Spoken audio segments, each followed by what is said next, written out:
Hello, everybody. Welcome back. I'm still trying to get a good intro because I don't want to do the jester where he's screaming at everybody, and I can't do the rough coming from you live in 27. That's your thing. I still don't know.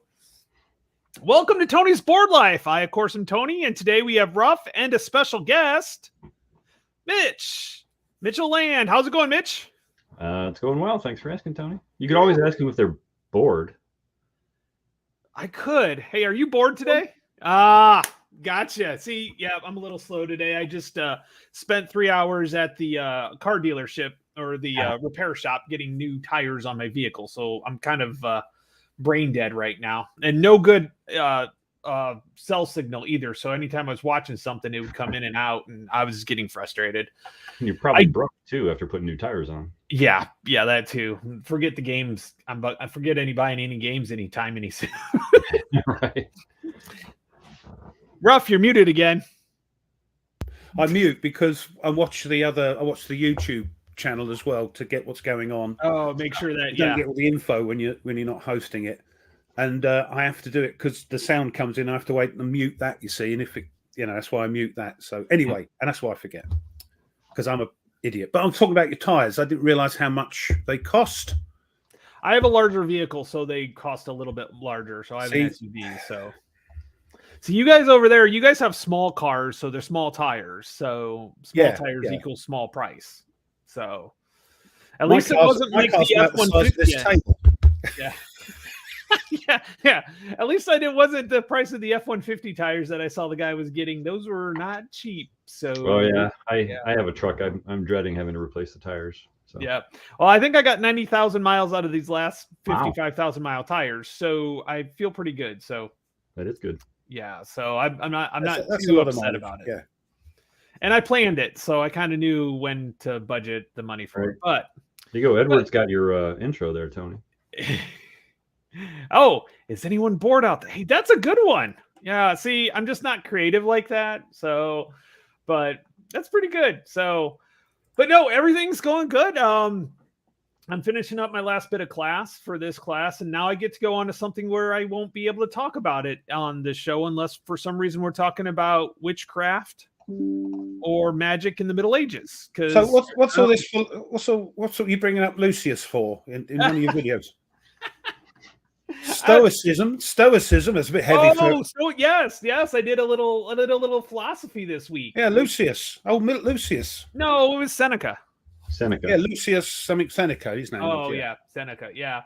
The on how to live on the shortness of life. Yeah. Cheer me up, no end. Long if you know how to use it. Yeah, cheer me up, no end, because I'm coming downhill. You see, so cheer me up, no end. Well, technically speaking, I am too. I'm on the way down. I'm at the top. I'm still at the peak, but I'm starting to head. You're peaking a little bit more. Yeah, I've peaked. Yeah, my peak got up and left. It's been a while. Been a while since that's happened. Hope that's not a growler. No, it's not a growler this time. That's all right then, because we can't have anything like that. Well, let's say hi to the chat. Yeah. There's plenty here. Dwayne's here. Yep, Dwayne. Oh, good old meandering Mike. We'll probably have a few less because GMT West is going on, which Mitch, I'm pretty sure you know about. But it's been a couple times. Yeah, it's good. Charles. Oh, good old Thomas. Thomas is here. By the way, Thomas did a very good post on the kind of the goings on and the background of the goings on over in the Middle East. So on one of I think it was the Modern Warfare Facebook post. He did a really good post on it. Thanks. It actually explained a lot for me that I did not know. It's a very nuanced and complex thing. I find it so fascinating. It's just, very, not what happened, grief, but it is very nuanced. Got Groucho, Marco Bricks UK, Michael, and Nordic. Of course, we got to have Nordic in here because he's going to have something. Yeah, he's blaming me again for buying stuff. I can't help it. Yep. All right. Yep. Yeah. He pitched the camp at the time. Yes, it's easy to slip and slide down though. You be careful. Mm-hmm. Magic Whiffcraft. So basically, my class is science, religion, and magic of the Middle Ages. And at that time period, they were all the same thing. So so when it really comes out, so yeah, it has been and always will be. So that's true. It's been going on for 1,000 years, you know. Yep. Or longer. Oh, that was his And a own bit personal longer, page. Yes. But yeah, Thomas. Yeah, if you get a chance, read it. He did a really good nuance about who's what, who's who, and what's going on, and I really appreciated that. So oh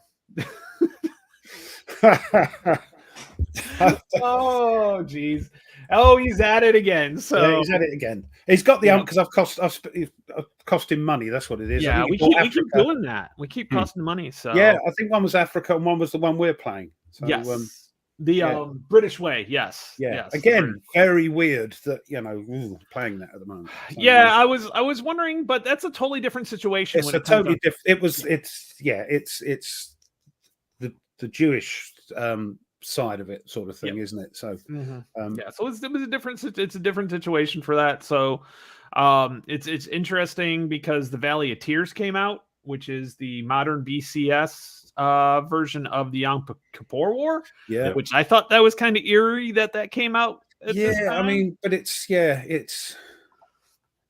horrific thing that's going on, but it's 4 maps. That thing's like 4 maps long. Big. Well, the Syrian side is 4 maps. The Golan is just 1 map.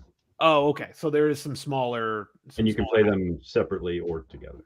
Oh, okay. Gotcha. So, Thomas said he had a witch in his family around 1500. Huh? Well, that's not long ago. That's 10 to 4, isn't it? Yeah, it was.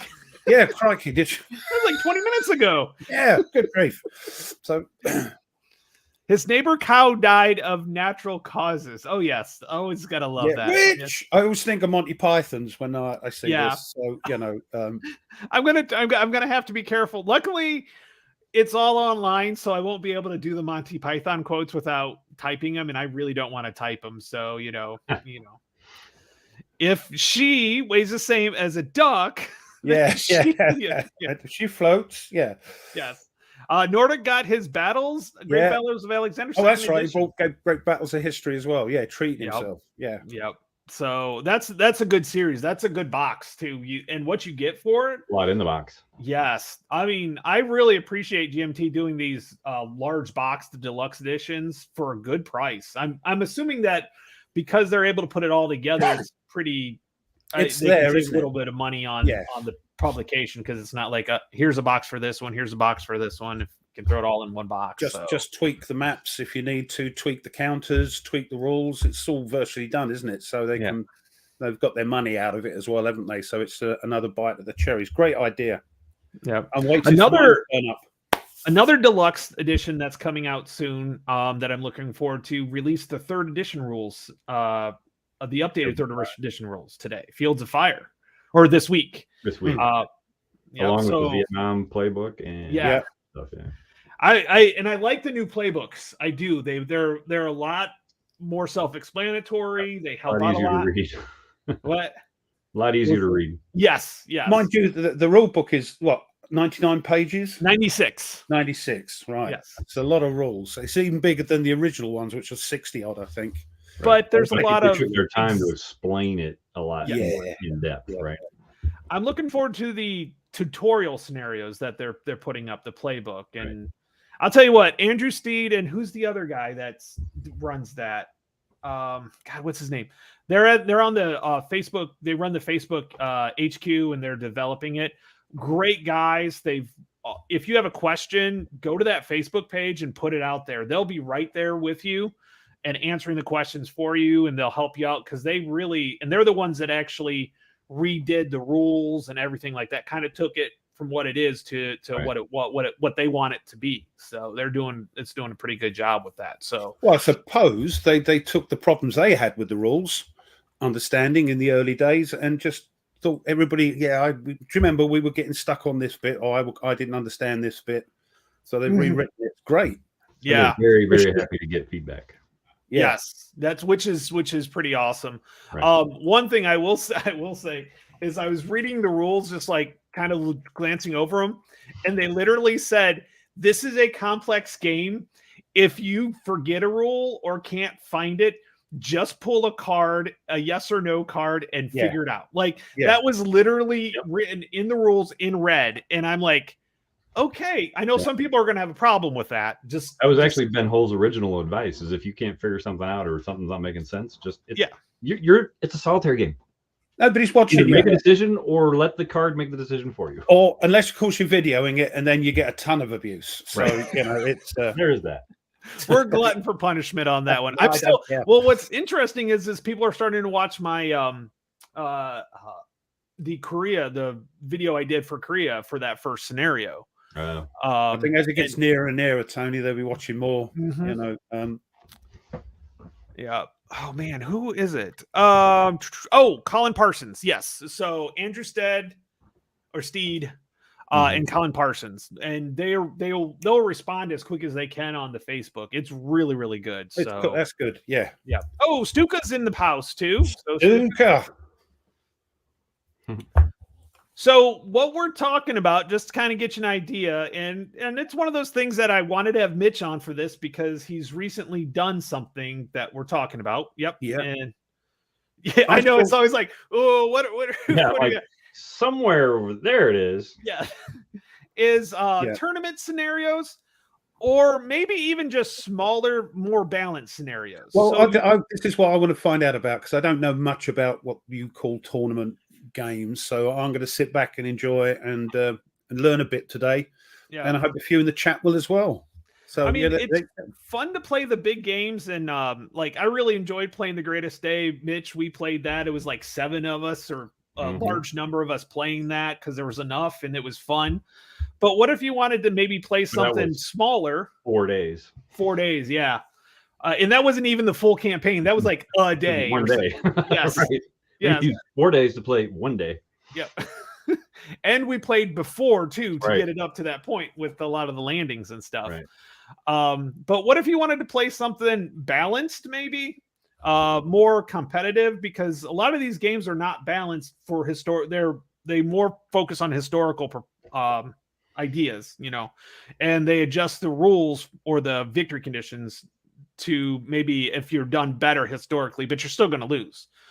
But what if we wanted to do something where it was a little bit more competitive or just balanced, so that's where I'm thinking like tournament scenarios or smaller scenarios that you can do. And it was funny because Jester sent me an email. So his next topic next week, it's on his channel, is actually somewhat related. War games that you can play within an hour or a short time. So, I already got a few in mind because I can do that. But, any game I play, I can lose in an hour pretty easily. Yeah, just play it. And I just play it with somebody that knows how to play it. And it'll be less than an hour. So, But Mitch, you have done a Next War Poland tournament scenario, correct? Or working on it? Working on it, yeah. Yeah. We're actually starting the tournament kind of more or less to shake it out the issues with it. But yeah, so the idea came to me. So primarily, I want to use this scenario as a way to play the advanced game, but ideally in a 4-hour sitting, right? So the full advanced rules minus the naval because it's just land based because it's based in Next War Poland. So it's basically the scenario itself is based on the Suwalki Gap standard game scenario, and then it's just got some added stuff on so you can actually use the air units, use missiles, use SOF, use HQs, use all the advanced game stuff and have fun, but still have something that's a chunk you can bite off and play and not have to set up the whole entire game just to figure out how to play, right? So the bonus or the idea also then is to make it so tightly balanced, if possible, we can talk about that you could actually use it in a tournament scenario setting. So if you to go to a convention or whatever or an online thing and you want to have some kind of tournament where you will eventually crown a winner, then you also don't want to play a full, Next War Poland campaign to figure that out, right? You want one small scenario that you can play, be done, get a winner, and get points on the board or whatever. So these tournament scenarios, you just can't take a scenario out of the game and play it as a tournament. But you have to have it's balanced so you win because you are better player, not in theory. That's the theory of these tournament games, is it? Right, and probably talk about that a little bit, but yeah. Right. So you could take some of the smaller scenarios out of any. we'll focus on Next War, right? The Next War games, but they're all standard game scenarios. Right? Yeah. And like I said, the primary goal really is to give you a shorter scenario that's the advanced game that you can actually play to completion within a reasonable amount of time. I mean, 2 competent players can burn through it in about 4 hours. And by competent, I don't mean they're good. I just mean they know the rules. They know the rules. Yeah. They're not struggling. They're not, let me take 15 minutes to figure out how this one thing works, right? You can't then just take the standard scenarios and add the advanced rules to it. Correct, because none of the setup is there, right? You wouldn't know how many missiles to assign, how much there, Sure. Yeah. Right. Yeah. So that's why this one was specifically crafted to do that. Lovingly crafted, Mitch. Yes, lovingly crafted. Handcrafted, lovingly. Yeah. No, it's an inside joke because every time you say play tested in one of the ATS forums, they change it to lovingly crafted. So, because you complain about playtesting and things not being playtesting, they're lovingly crafted. So it's kind of one of those. All our stuff is lovingly crafted when it comes down to it. So, yeah. Stigler. Long time no I knew this would be against kind of like Stigler wants the big games, and don't get me wrong, I have no problem with the big games, and as long as they're solitaire. It's just sometimes I want to play more than just one game, especially at a convention. Now, if I know what I'm going to the convention for, like Mitch's convention, we do large games. I'm going there to play a large game. But even then in the evenings, we're playing other stuff because you can only you get brain fried from playing. And Ruff, you kind of ran into that when you were playing Knock Paris at the convention you went to. Yeah. You're kind of brain dead. You had to take a break from Knock Paris. Paris. It's draining. It's because you're on it all the time, after breakfast until lunch, and then you have a couple of beers and you come back, all right, and then you till dinner time, come back and play till 2 a.m. Mm-hmm. Yeah, but he's saying about short, but I'm looking forward to Stig's American Civil War stuff. It's smaller scenarios. That'd be great. Mm-hmm. Yes, actually, a lot of the tactical games have kind of a build your own scenarios. Yeah, when you told me about the topic, I was starting to think back. Is a lot of the tactical games will do that. So Last 100 Yards has DIY, Combat Commander has the RSG, the random scenario generator. ASL has a point system. A lot of the tactical games do. But Lock and Load Tactical does, doesn't it? Yeah, Has build your own generator. No, I mean, how well they produce balance, I have no idea, right? I don't know. Other than the Combat Commander RSG, which I think does produce fairly well balanced scenarios. I don't know about any of the other ones, and that's what I was kind of alluding to earlier. The problem with trying to create balance is, I mean, like you take Next War, for example, it's a D10, so you have the tyranny of the D10, 10 possible values on the die. There are a lot of die rolls in the game.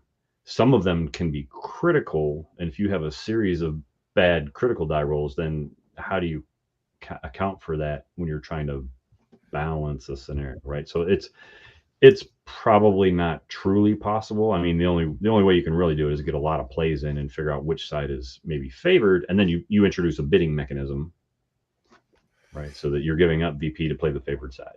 Also, because you need them balanced, is what you're saying. You need a tournament going to be balanced, so it's the skill of the player, hopefully, that comes through. Right. A bit like chess. Correct. So and you want it to be enough where the skill does matter, right? And sure. Otherwise, you might just play. Yeah, right. If you do get a die roll or even a series of die rolls that are bad, that you can overcome that by play. You were talking about the dice because each number's got a 10% chance coming up. Correct. There's in the games I've just been reviewing from Princep, they use an 8-sider for their combat, but they have a 20-sider that's a mutated 8-side. They don't so the chances of getting sort of 1s, which are crappy, or 8s, all the time, is balanced out. There's less 8s and 1s on it. You tend to get a sort of middly number rather than extremes. They have 2 types with the different percentages of rolling certain numbers. Mm-hmm. So I don't know if that's something you can do, but then you've got to make specialized dice, haven't you? So, right. Right. I did experiment at one point trying to not change too much with using 2 6-sided dice, but the values were 0 through 5 instead of 1 through 6. And it actually worked pretty well, but the numbers tended to float towards the middle, right? Yeah. Which would be typical of all 6-side dice anyways. Am I correct on that? Right. that really wouldn't change too much from a D12 to, or there's a reason why certain numbers are good and bad in craps. Yeah. If you throw a good one, the first number, that's good. If you throw it later on, it's not good. Right. So yeah, I'm not too good. So D20, it was I could fish out the percentages. They actually wrote them down. Yeah, the percentage chance. So it's a D20. Yeah, and of the 20 faces, the numbers are presumably 1 through 8, but obviously not evenly distributed, because not evenly distributed. So you get a different percentage of trying to throw an 8 as opposed to throwing a 4 or something. Right. More 3s, 4s, and 5s. I think so. Yeah, it's going to be the Huh. Now, do you favor Mitch? Do you favor the D10 over like 2D6s, or does it depend on kind of the game you're playing? Yeah, I mean, because you do a lot of D10s. Like a lot of the games we play, ATS being that is a D10 or a percentage based system. Right. Your Next War series is all D10. Yeah. The what is it? The Silver Bayonet is D10. D10.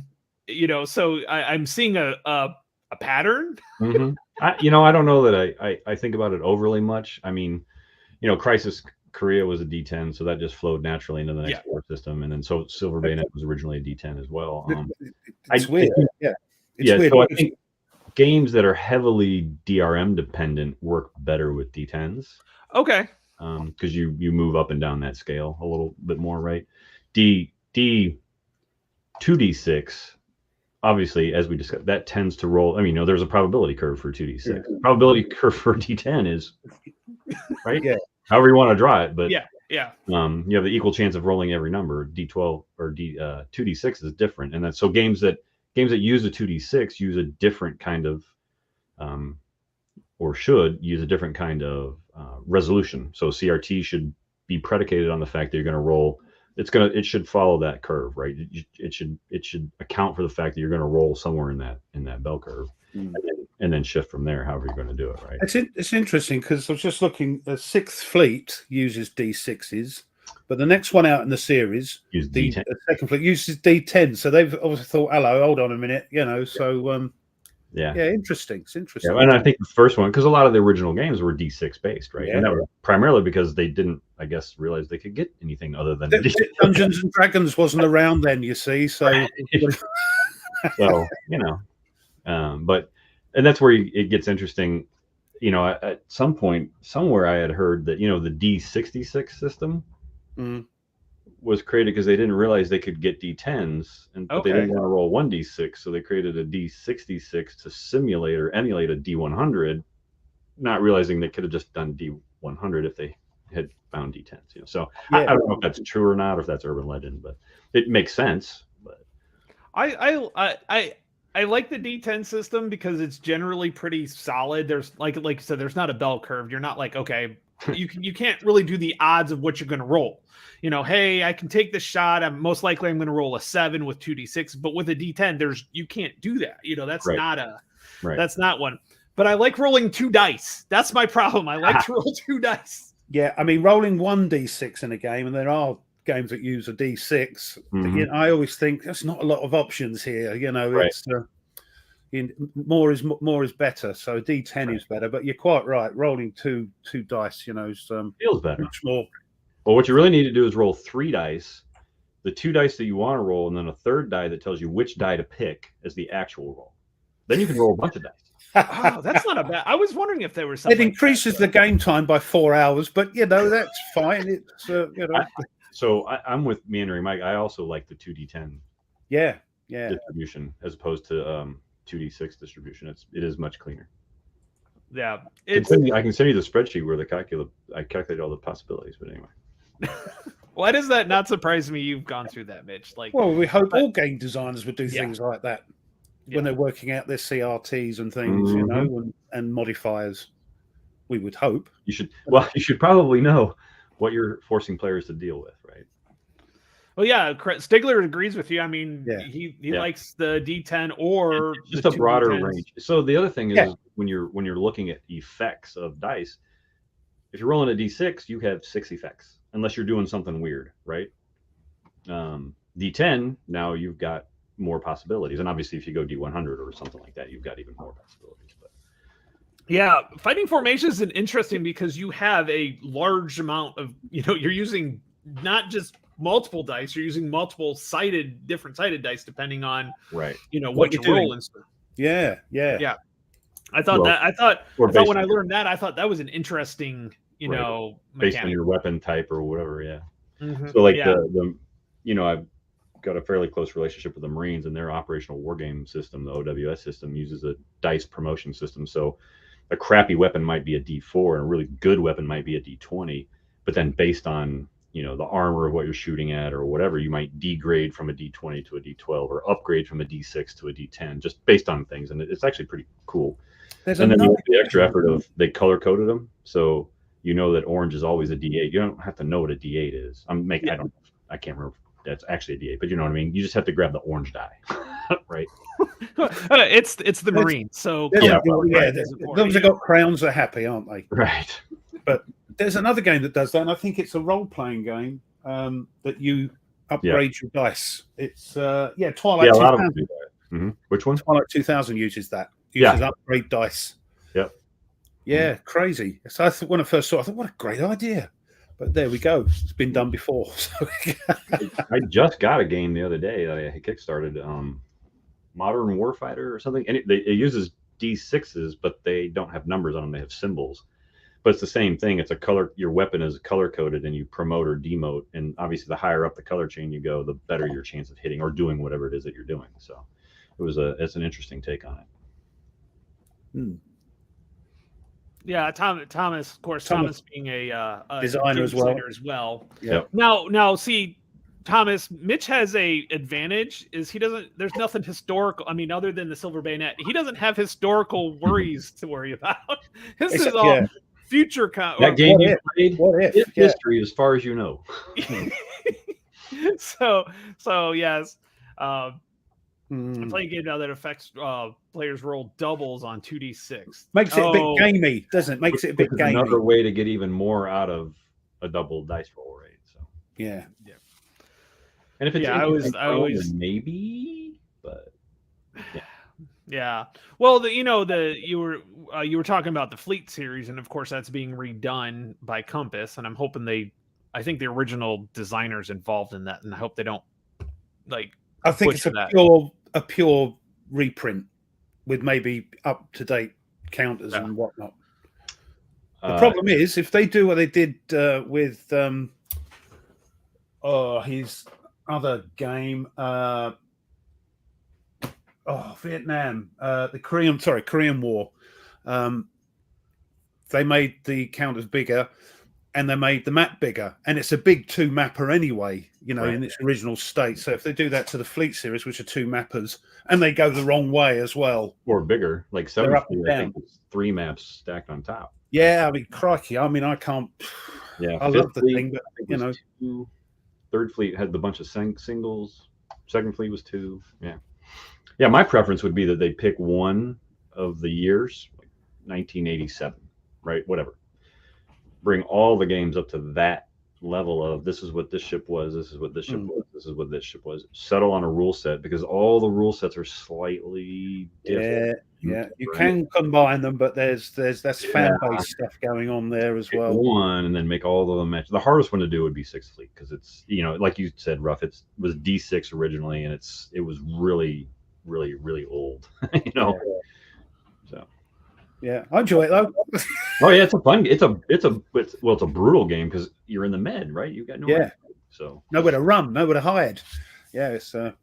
I will say that Mike points out that using doubles for out of ammo, things like that, I think is not a bad idea. Or like if you're using a D10, it's usually like a 9 or a 0 or something along those lines. Something kind of out there. You'll find that out. If boxcars is a really good fire roll, is that what you should go out of ammo on, or should you go out of ammo on the bad fire roll? I don't know. I don't really care either way as long as somebody says it's what I was saying. Like, the conceptual idea behind what does that mean, right? We're just saying about out of ammo. You'll find that out in combat on the back of your table there.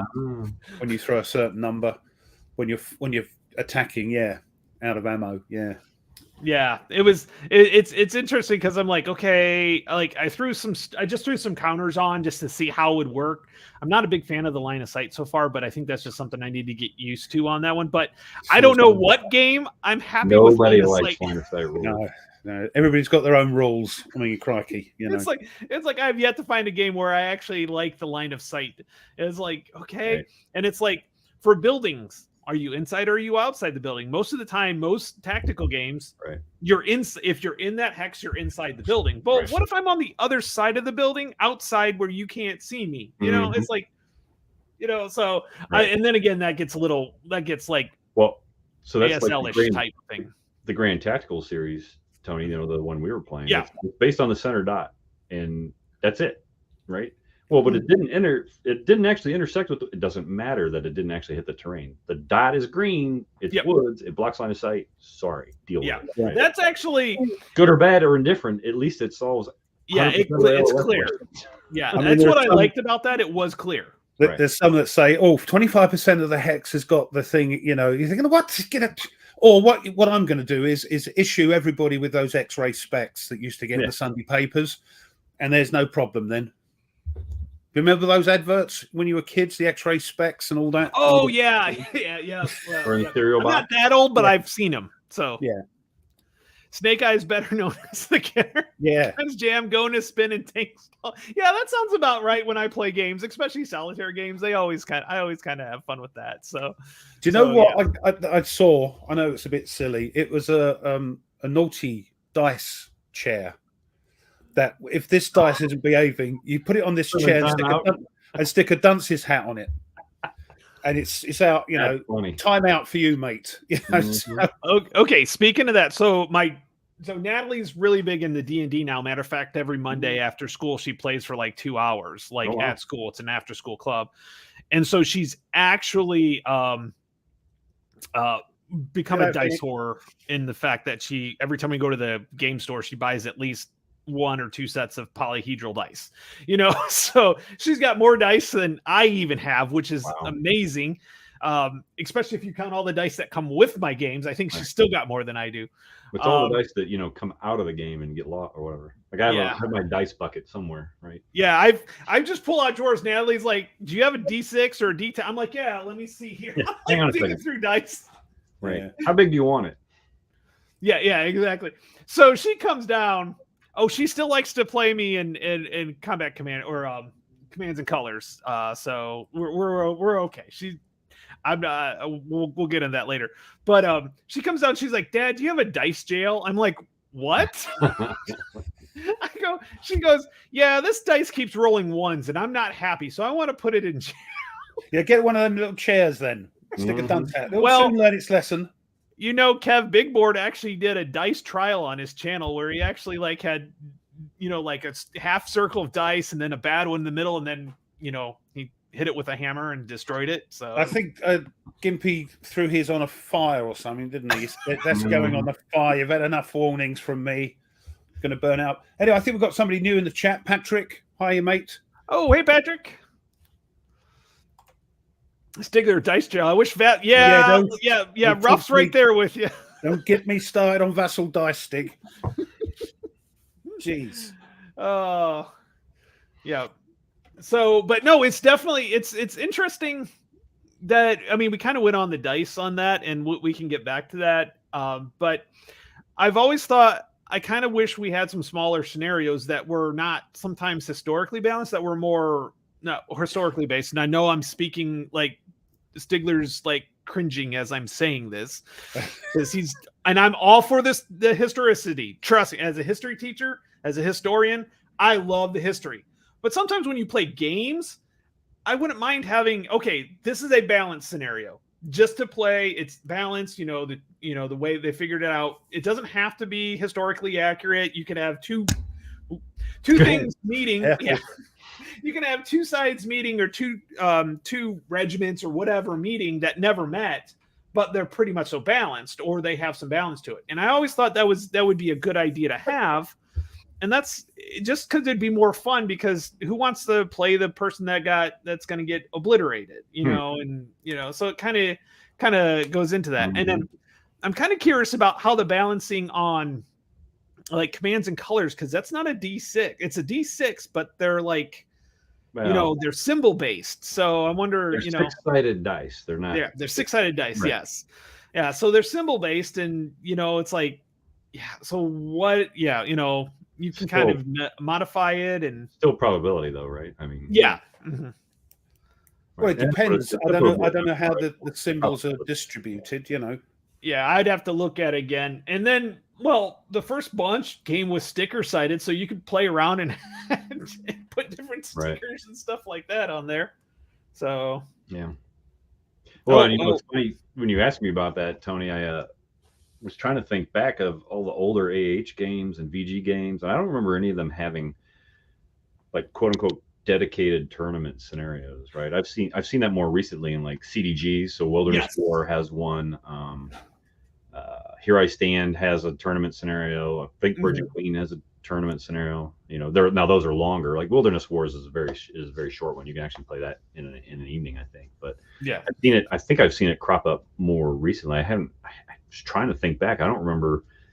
Yeah, it's like it wasn't a thing. You know what I mean? Mm-hmm. Yeah. It's in some places, the competition's fun, and I've gone to the point where I'm more for the experience more than winning and losing, because it's the stories they tell, and everything like that. What's your thoughts, guys, on tournament play? Because it's competitive, and I'm like you, Tony. I play games for fun. I don't care if I win or lose. Great if I win, but I lose. But that's not for me, trying to go into it's a competition. I just wondered, do many gamers, war gamers especially, I suppose they do it for board games as well, but I think people into that. I don't know. I'm not super into the tournament scene. I don't know about war. So I don't know about board war gamers in general. I think it's far more prevalent on the miniature side for sure, right? Because there's a lot of miniature tournaments, and a lot of those systems are points based, right? And the whole point, no pun intended, is to build your army, go in and compete with that army, and do a weekend round robin, whatever they're doing, and I think it's more prevalent there. From the board wargaming, I think pre-Vassal and pre-online tournaments, it was less common, maybe, because you would have to go to like the World Board Gaming Championships or Consim World Expo, and I don't even think I haven't been to CSW Expo, but I don't remember seeing anybody talking about tournaments there, right? I mean, the WBC, that's kind of what it is. You go there, you play a bunch of games in a particular game, and somebody at the end of the week or however long they're there is crowned champion for that game, right? But yeah, I'm not sure. I mean, I don't know if I would embarrass myself for going into a tournament game, but especially if they have a list of the, hey, I'll be at the bottom anyway. Oh, come on, you played Magic the Gathering. You know what? They're not like that. I play Magic the Gathering to annoy other Magic the Gathering players because it's also a huge tournament scene. Right? It's a toxic world, and I only play online. I don't collect cards, and I did in my youth, but I play online. And I do it just for fun. I have a couple of decks that I use that really wind people up, and I just to do it, just to get that rage quit, But yeah, I don't play it for any. I don't go to any tournaments. Yeah, no, I have them online as well on the arena, but I never do them because I just play. I play for fun, specifically to annoy other players. But when I'm playing a war game, I'm playing just for fun. I don't know if I want to do a tournament. I mean, Patrick Tactics and Tutorials, does his combat commander tournament ladder thing, not sure if that's for me, but that's just me.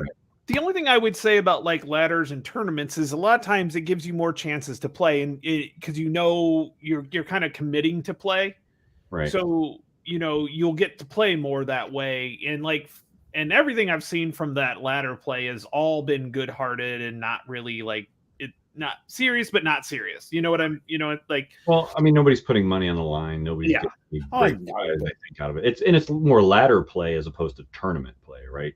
Is there a difference? Well, I think the ladder is just a way to organize play, and yes, they don't have a specific tournament designed. I don't a scenario designed. No, I don't. didn't know. Yeah, this. they randomly pick a They just randomly pick a scenario and go with it. Not every combat commander scenario is balanced. Yeah. Gareth says he stopped playing SL because of the tournament type play. There we go. We go. Nordic says he's a blue mage. If I ever get somebody who plays a blue card, I go, good game, and leave. No way. I'm right there with you. Reverse, blue black. Reverse. Goodbye. They put the blue black card down. Bye. Yeah, I'm not playing against that shenanigans, having my stuff cancelled all the time. Yeah, get out of here. Put this back in your hand. Yeah. I've seen some of the videos of the table flips of the Magic the Gathering, and they're actually quite entertaining. Yeah, that these 30 and 40-year-old males are acting like and this is the thing. Where there's real money on the line. Yeah. Right. Yeah. I mean, the world champion. It's lots of zeros, not a whole lot of zeros, but there are zeros after that. Well, there's money when you're top class world exactly. gathering thing. But it would bore me to tears to watch people play it. It's like some people say cricket. Like watching board gamers play board games on YouTube. It bores me to tears. Yeah, I can't. It doesn't me. It's weird, isn't it? I mean, it's like when we play. I bored out of my mind watching me play. But if it's the funny thing is watching a replay like you guys played in the past sometime is different from watching it live where you can interact. Yeah. That I don't mind, because that's like standing over the table saying, "Hey," that's fun because you're chatting away to everybody and people are correcting you, and it's great. That's great. Yeah. Trying to watch a 2-hour video of two guys playing a war game, and I say that being a guy that does it with Tony every now and then, right? Yeah. But, some people like it. Yeah. Well, and actually, it's to the point where if I do more live streaming, which will probably be happening sooner. Well, once my master's program done, I have a little bit more free time, which seems to never happen. But anyways, I would like to actually do more live streaming the games, because I know I do it with you, Ruff. We have a blast. People jump in, they make fun of us, as we're playing, which is great. Mitch, we've done live streams with ATS, and it's been great. People have jumped on that, and is always fun and interesting. And I find that, to me, I'm enjoying that more than actually like recording the stuff I play. It's fun, but it's more fun when I do play. And I'm speaking to Stigler right here. I know, but even when you play in the solitaire game on live, it's because you're interacting. Yeah, there's interaction. Yes. So, and I mean, you haven't got all that editing to do, have you? I know. I still have to edit the video that me and Mitch did from 2 weeks ago. It's like 2 hours long, and there's no way I'm putting it up with all the breaks and stuff we took in the middle of it. So, and I have to make sure that the language is somewhat cleaned up or skip out a few things. That's probably my fault. Bleep them out. But I like playing my solitaire games, but I found I actually like playing them when the nice thing about solitaire is I play a turn or two or whatever, and I get distracted because I have so much going on. But when I focus myself, when I'm like, okay, I'm playing with Mitch today, or I'm playing with Ruff today, I'm focused on that, and it's so much fun having everybody jump in and that. Yeah. So I'm amazed that people just come along and watch. Watch me and you play a game, Tony. It's just amazing. It's great fun. Yeah, it's great. And Nordic's always in there with the good comments, and a lot of you Brits across the pond are really, really good with your wit. That's the best way I can say it. You're just distracted by the accent, Tony. Well, I can't hear the accent when they're typing, and I'm like Nordic. True. It's funny because Nordic says stuff, and he knows I've read it because he's like, Tony's trying to hold in that laugh, and I can see him trying to hold it in. So, I'm like, we've got we've got a few from over this way. Yeah. So, and even in Europe and that. So and Thomas, Scandinavia, in Sweden, isn't it? Yes. Ha. That sounds like a teaching moment. Yep. Yeah, I agree that. Yeah, definitely. If it's all about the experience. I could care less if I win a lot of times. It's yeah, me and Ruff plays our games, and we, trust me, I've lost more to Mitch than I've actually won. But I've also enjoyed all the time because I've learned so much from playing, and that's how I become a little bit more competitive, because it can't be that fun just annihilating me turn after turn and game after game. I don't know. Mitch could speak to that because he annihilates me almost. Yeah, I mean, that's fair enough. I mean, but that's I'm happier. I'm not that if I win all the time, but if I'm really comfortable with the rules, Right. That's when I'm happiest. That I'm playing a game. I might not win because the person playing against me might get better die rolls, or they might just be a better player.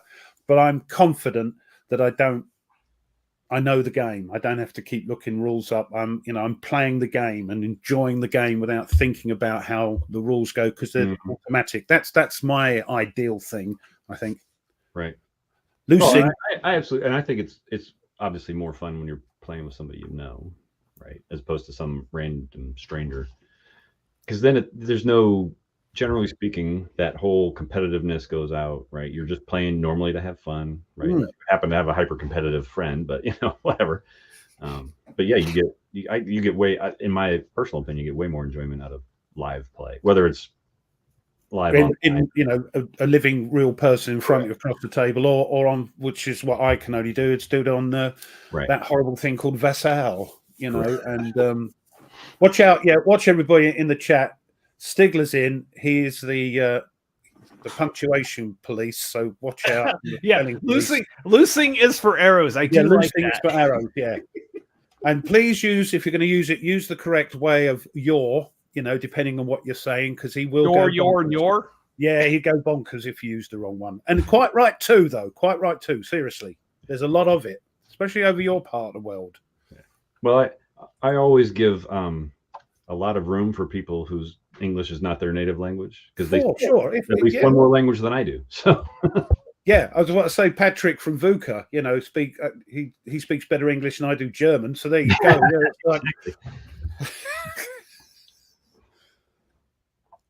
Yeah, solo play, you always win. Tournament play, second place is a long line.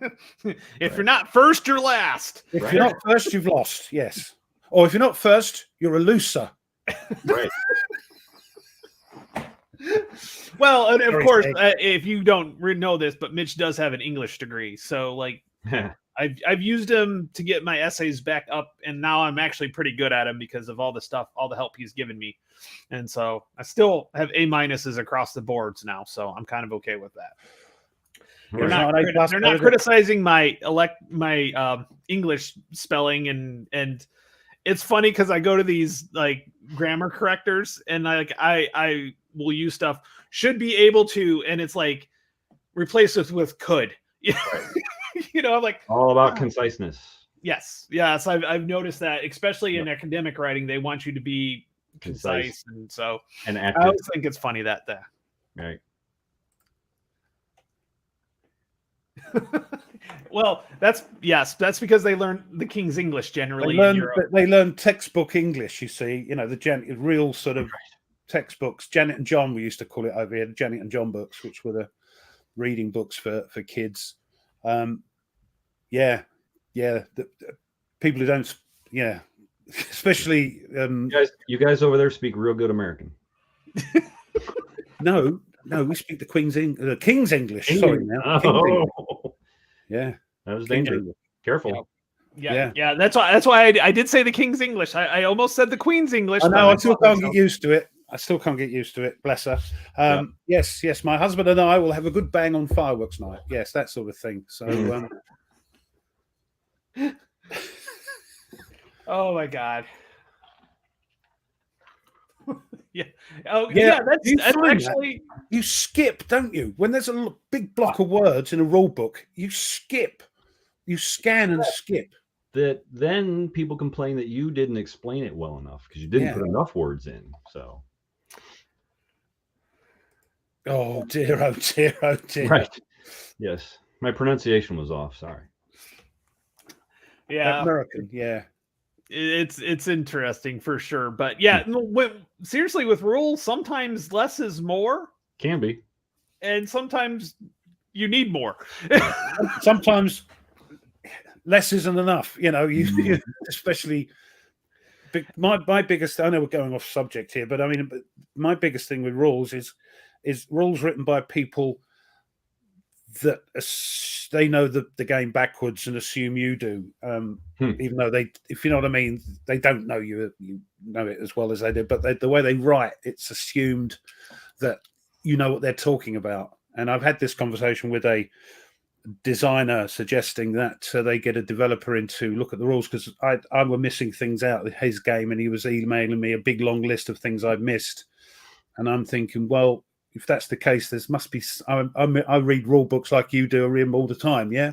So you get used to reading rule books, and I suggested that maybe then your rule book needs to be looked at by a professional third-party developer that can explain the game to somebody who's never played it, rather than being written by someone whose game it is. He never talked to me after that. Mm-hmm. Or just read by somebody who has no idea what wargaming is. Yeah, if just say, look, this is my game, this is the rule book, because the person who reads it will go, what does that mean? Right. Exactly. And the bloke and you go, right, so I'll just make a note, I'll write that like this. Yeah. Ziggler's working on his Yorkshire accent. Don't you dare say Yorkshire. Yorkshire.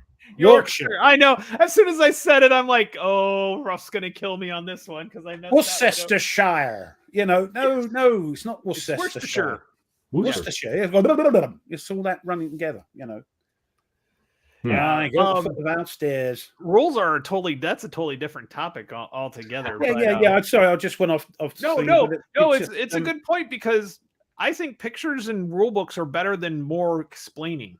Examples, yes. That's why a lot of times playbooks that have examples, like extended examples of play, really help a lot. Like sometimes I'll read the playbook before I'll read the rules, especially if I can't lay the game out. Like if I don't have the pieces out to really look at them. The examples of play with the pictures, you can't just explain it in no pictures. You got to have the pictures with the arrows and everything like that. At least that I like it. I like it when they explain a piece, and it might be quite an intense rule or something. Then it's got example underneath it, and you think, yeah, I get it now. That wasn't really clear there, but now that example. That's a good idea, meandering. That's a good idea, Mike. Yep. So, but and I know I've watched Mitch. I've watched him with his developer. That's always an entertaining. You and Ralph getting together is always an entertaining. Some of those discussions are very heated, animated, shall we say? Animated. Right, okay, yes, we get you. Yes. It's always interesting, but I also see how well it works too, because a good developer will call a designer out when they have something that's screwy, and the designer better have some thick skin. Well, I think you're both quite you and Ralph, Mitch, are both strong personalities, shall we say? So I bet they are a bit right. Exclamation mark, asterisk, that at symbol, when you're writing stuff. Yeah, I bet. Yeah, 4-letter words gets used quite regularly. More by Ralph than by Mitch, but I've seen it. It depends. Honestly, it mostly depends on who's busy at the time, right? I mean, obviously we all have day jobs. Well, at least most of us have day jobs, right? You're part-timers, aren't there? There's no such thing in our niche anyway as a professional war game designer, is there? I'm sure there's some out there. There's who tried. A handful, then I would say. Succeeded, right? Yeah, it would be a handful. Yeah, that would be about it. But yeah, most everybody, it's kind of like a passion work project. For a living. Right. Yeah. Mitch isn't making millions of dollars off of his designs. So. No. If only. If he wouldn't be on the show if he was making millions of dollars, he'd be someplace warmer and with a nice tropical drink in his hand. Yeah, I assume I'm Thomas. I mean, I assume that's their job. Yeah, Not that's not the they only go job. work, come back and do it as a Their second primary job. source of Their income. primary form of income. That's And their job. probably should caveat that as commercial professional, right? So there are military PME professional where that is their job, right? That's their title. That's what they get paid to do by the U.S. government, right? But those are not the kind of war games we play. Yeah, we don't. Yeah, I don't know if I'd want to even attempt some of those. And the guy making money from war games, yeah, it's a concept you find hard to get around in your head. But yeah, yeah, it's definitely one of those things. But so when you looked at actually, I'm going to hold off on that question because we're about an hour in already. It's hard to believe. Yeah, it's like we're like an hour in, and we've had some great discussion. We haven't even talked about types of sandwiches and things yet, have we? I know we haven't hit the banana sandwiches. No, oh, banana sandwiches, yeah. Don't. Butter, banana, yeah, piece of the bread. Nice, yeah. I need to try that, except for bananas are not good for me. So well then don't do it then. There's more sugar in bananas than most everything. It's like the one thing that if you're trying to cut your sugar down to not have is a banana. It's got potassium in it as well, which is good for that's the bad or the good part or the bad whatever I'm trying to say. But you want the potassium to cut because you're exercising a lot. The potassium comes in handy, but that's why tennis players eat a banana. Right. See? Yeah. So what happened today in Baltimore Orioles history there, Ruff? I don't know. Do you know what? I haven't had time to bloody watch it, and they're in the playoffs, aren't they? So not anymore. Not anymore. Oh, thanks for ruining it for me. You're welcome. I actually saved you from Their watching best season in decades. What's that? An early exit. Their best season in decades. Yes, I know. And I thought, blimey, they've got into the and they just blew. Well, maybe. I do like their team though. I do like, they got. I think they got a good team, but yeah, I just haven't had a chance to watch it. Trust me, you don't want to watch it. It was not good. I'll be honest with you. I did. Who kicked them out? The Rangers swept them, which is not good. That's why I'm like, you would have watched 3 games they lost in a row, and I would have gone and felt very depressed. Yes, so I'm keeping you from that because as a fan of notoriously bad teams, I'm forewarning you. So yes. Oh well, maybe next year. So that's okay. Yeah, they weren't the only one. The Dodgers blew a tire as well. I'm okay with that though. Yes, and the Braves, which is one of my teams, blew a tire as well. All 3 teams that had over 100 win seasons are out of the playoffs already. Yep. So yeah, don't feel bad. A lot of people I'm okay with the Dodgers because I'm tired of the Dodgers. So nobody likes them. Yes. Yeah. I had to put this up. We'll wash it down with a growler. Oh, Mike, it's so funny. If only you see that has such a specific meaning over in this part of the world. Very specific. It's a female body part, Mitch. If you don't know what a growler, I was saying that I filled up a growler at the beer place, because I got an insulated growler too at that. Yeah, so, it was, and we had blue jersey on. We just collapsed. Sorry. Yeah, that one. So anyway, by the way, Mitch is actually going to take Jester's role today in the fact that he's chosen a game. I hope he's chosen a game. And I know Mitch is Poland. Yeah. No. Next war, Vietnam. It's got to be one of them. Specifically said, not one of my games. Yeah. Well, so he's chosen a game. Hopefully, nothing too hard. So we'll do that. So we'll get that. Well, I'm kind of curious because we've had several different people choose games, and it's been interesting to see what they've chosen. So it's really cool on that one. Is it a game that you should have heard of? Yeah, that doesn't mean no. From my point of view, that's not necessarily so. So I keep looking down here because the cat has come in now, and he's looking down. He sits there for me to wait to pick this up. Yeah, this is my laser line. Yeah, and my daughter has one of those that it sticks on the window, and it's on a timer, and it just goes off like randomly every hour, half hour, or whatever, and just kind of, and then shuts off, and then goes on, and then it shuts off. Keeps the cat in the there, he's looking around, looks at me when I move. So, you picked it up, have you? No, you're out of luck, mate. Yep. So, but what we're gonna do is I'm gonna let Ruff talk about what happened in history today. Oh. Today, my mate Tony really upset me by telling me that my team had been. Anyway, no. Here we go. 1066. The Battle of Hastings was today. Oh, was it? Okay. Yeah. On Senlac Hill, near Penvensey, an English army commanded by King Harold, who was evidently watching the archers, and there was some right rubbishy archer. And Harold walked up to him and he said, "Look, hit that tree over there." And of course it missed. And he said, "Try again." No, went up in the air. And third time lucky, no, still missed. He turned to the sergeant and said, "Watch him, he'll take somebody's eye out." Which, if you know the history of Harold... Anyway. King Harold, defeated by the invasion force of William of Normandy. Harold was killed by an arrow in the eye, and Edgar and Ethelyn were proclaimed king but never crowned. William I, the Conqueror, was the first Norman king of England, was subsequently crowned at Westminster Abbey on the 25th of December, 1066. So that's today, Battle of Hastings. 1322, lots of early stuff, because we've got it, you see, we've got it. Robert the Bruce of Scotland defeated King Edward II of England at the Battle of Old Byland in Yorkshire, Stigler, forcing Edward to accept Scotland's independence. And still, we've got something from your part of the world, 1644, the birth of William Penn, the English Quaker leader who founded a Quaker colony and named Pennsylvania in his honor.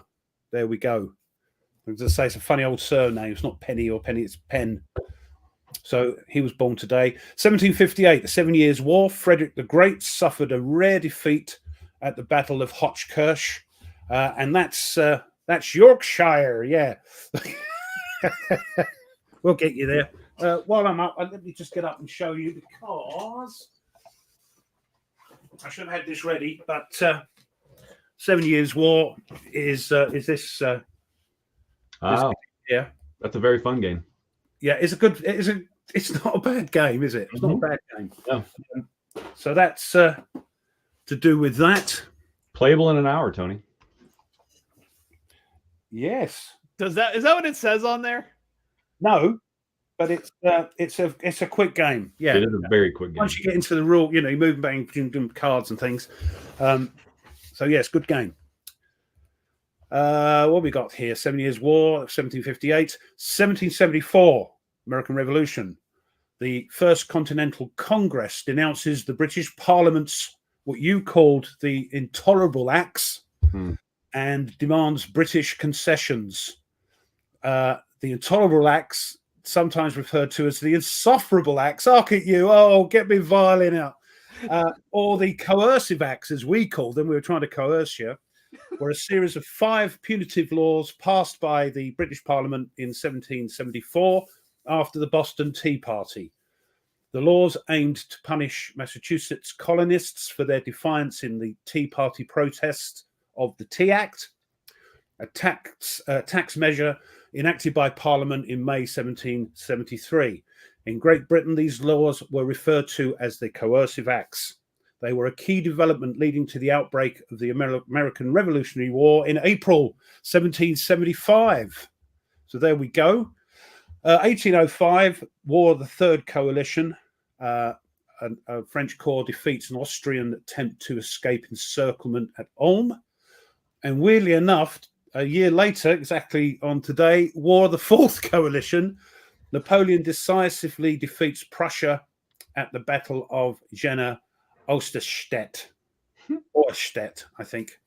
1863, back with you, American Civil War. There comes all in which time even touched Liberty Bell. American Civil War. Can't touch it anymore. They have ropes around it. Yeah, I'm not surprised. Yeah, that's your ting, isn't it? As I say, that's the Monty Python theme, the Liberty Bell. Yeah. What am I doing? 1863, American Civil War. Confederate troops under the command of A.P. Hill failed to drive the Union Army completely out of Virginia. And 1915, on today, World War I. Bulgaria joins the Central Powers.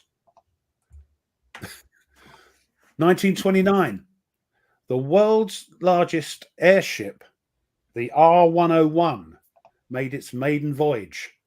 It crashed and burnt out 5th of October 1930. The Hindenburg disaster at Lakehurst, New Jersey on May the 6th, 37, which was a more famous sort of crash than the R-101, brought an end to the age of the rigid airship. But the R-101, I think, crashed in France. Yeah, crazy. I tell you what, let's fill it with hydrogen. Yeah, great idea. 1939, the Royal Navy battleship HMS Royal Oak was torpedoed and sunk by a German submarine while at harbour in Scapa Flow off the northern coast of Scotland, a little more than a month after the start of World War II. 810 British seamen were killed. Now, the one that sank it was the German submarine U-47, and was a Type 7B, I think it was, U-boat, and went into service on the 17th of December 1938 under the command of Gunther Prien. He was the first U-boat commander to receive the Knight's Cross of the Iron Cross, and the first member of the Kriegsmarine to receive the Knight's Cross of the Iron Cross with oak leaves. It was Germany's highest military decoration at the time of its presented, I can't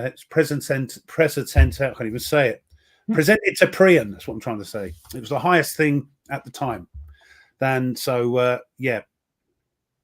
Royal Oak sunk by that famous U-boat captain Gunther Prien. 1943, World War II, prisoners at Sobibor extermination camp covertly assassinated most of the on-duty SS soldiers and then staged a mass breakout. Wow. 1943 again, the United States 8th Air Force loses 16 of 291 B-17 Flying Fortresses during the second raid on Schweinfurt. And not really military, but he was a military man. 1947, Chuck Yeager becomes the first person to exceed the speed of sound. What a man. What a man that was. And well, I've just mentioned him. Is that right? Yeah, he posted this before you started. So right. Yeah. Oh, yeah, little faith, Thomas. If there's an airplane going on, I'll try and get it. Somebody to do with airplanes. And 1952, we'll finish with this. The Battle of Triangle Hill is the biggest and bloodiest battle in that war of 1952. And so endeth. What happened today? 14th of October. Yeah, of course I remember Thomas. He was magic. Man was a nutter, thank goodness. I think I remember hearing about that breakout. Crazy. Wasn't that the women's prison? No, it was no, I don't know. There might have had a women's camp. Okay. There was another one that they did that. It was a women. Yeah, it wasn't the only one. Yeah. It wasn't the only. There was a couple more, I think. I can't remember what they were, but yeah, I thought they all got together, right? Because they were going to shut it. They were going to close it down, and they thought, if they're going to close it down, what they're going to do with us? Oh, right, yeah. So they got together, and brilliant. The Hurricane or the Spitfire, Ruff? I'm sorry, but yeah, the Hurricane, there were more of them and did play, Lysander, I quite like the Lysander. I quite like the Fusilier Storch as well. But which of the two actually won the Battle of Britain? Hurricane, but but if you ever hear, I know, but if you hear a Spitfire start up and fly over you, the old tear, you get a tear. Mm-hmm. It's such an iconic sound, but and it's a beautiful looking thing. It is, it's a work of art. Oh, come on, it's a great plane. I love it. It's an ugly bugly, but I just love it. And the Fusilier Storch looks like it'll just break if you blow on it. I just love them though. Yeah, that was it. Yeah. They thought we're not going to be around, so we might as well try and escape. And escape they did. I think 300 of them. Right. Hey, somebody made a game about a Lysander or something. Yeah, like I know. that. That's what I said when you did it. I said it's one of my favourite planes. It's an ugly, bugly thing, but with great big things over the wheels. It's not a pleasant looking thing, but yeah, I just like it. It's got a big character, I suppose. So I've only got one thing that I want to point out today, and I didn't know about it, but Legion War Games is they're having their fall sale, so there's some prices off. But they're actually giving an extra $15 off of a splendid little war, which for those of you that don't know what war that is the Spanish-American War, where Spain still had wooden ships and we had metal ships. It was not the Spanish Armada or it was technically the Spanish Armada of old, but there were new ships. So yes, it was a splendid little war, where most of the American deaths were by disease, like 90% of them. So, yeah. Splendid Little War. I'm going to say this wrong. I'm sorry, Ruff. Blenheim, 1704. 1918, Fire in the Mountain, Heart of Darkness. So these ones right here are actually additional $15 off. But anything here is actually, now there's one that I would like to get. I might pick up is the that Splendid Little War game has nothing to do with the naval battles. Yeah, it's all the land battle. Yes, it's all the land battles. Just so you don't false advertise. No, I'm just saying it was against the Spanish. Yeah, right. That's true. Yeah. I do. Yeah, it's all the land battles. Rough Teddy Roosevelt and the Rough Riders and everything like that. It was interesting because we declared war and we didn't even have an army really. So, the two that I'm actually looking at is the Dien Bien Phu, the Final Gamble, which Mitch, have you played this one? It's in my top 5. Yeah. So it's really good. They've done a great, and this is the second edition too. So there were some errors that they fixed up and stuff like that. And I know you recommended this one for me when I was learning about the French Algiers war, the Algerian War of Independence. Have you played this one, or did you? I have. I mean, as a game, it's not horrible. It's not great. It's middling, is what I would say. Right. Okay. There are better games on the topic, but it does highlight most of the things. So it's like you were reading A Savage War of Peace. Okay. You could recognize that in the game, right? Yeah.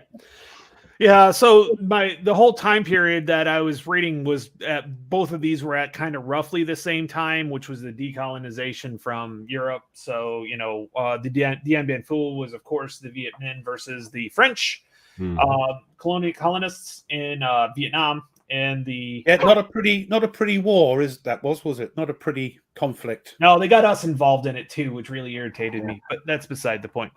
But those are two games that I was interested in looking. But take a look. Blenheim. Blenheim. I was going to say Blenheim, but Blenheim. Yep. Stigler says top 5. That's the high level praise. Yeah, it's supposed to be really good. It's a very tight game. The rules are good. It's a very tight game with very interesting mechanics. Nordic is toying with the idea of target for today and your purchases so far. It's great if you like dust chuckers and looking up stuff. I do. So I do. Blenheim, take note. Blenheim, yeah. So Stigler's got his little notepad out here going, okay, how do I pronounce on the this? ball. Yep. He's on the ball. Yeah, us and our Plantagenets, not how does somebody else say it? Plantagenets or something. I don't know what the hell they say it. I would get Plantagenet because you would think French, take T off, but but they're over here. That's why we're not having that. We're saying that T at the end. Yeah, when we become royalty over there. Okay, so Mitch, have you figured out a game? Have you chosen a game? Oh yeah, I chose them before we got on. Okay, cool. So everybody lovingly craft your answer to how many questions it will take for knowing Mitchell's extensive knowledge of war games and things, because he was playing them in the womb. So he knows that he knows he's going to pick something really obscure, isn't he? We'll see how we go. Yeah, put your guesses in. You notice they're higher because Mitch is picking one. Plantagenet. Yeah, that's No, it's that's- Plantagenet. Come on. Get out of here. Viper Dave's got a good old 32. Thanks, Viper.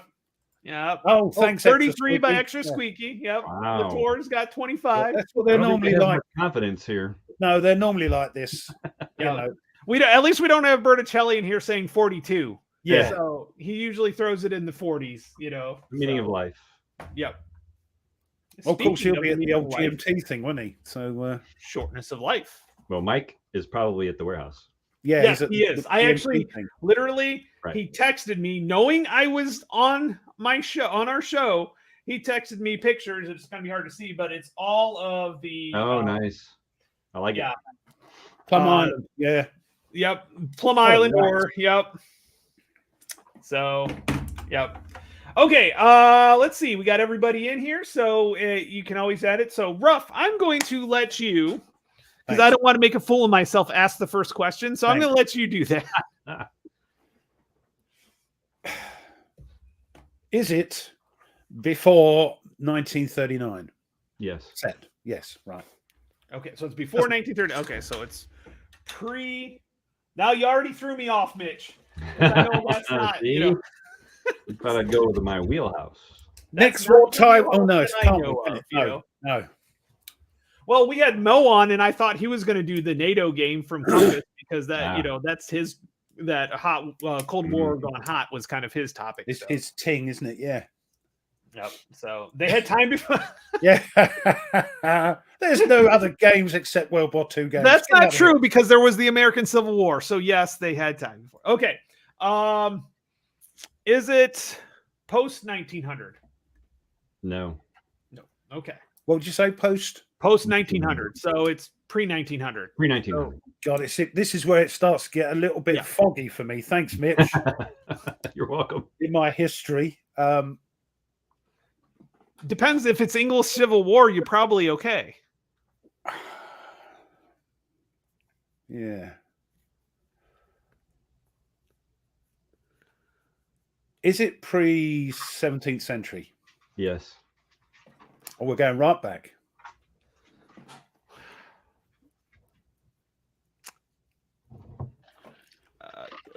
This doesn't surprise me, Mike.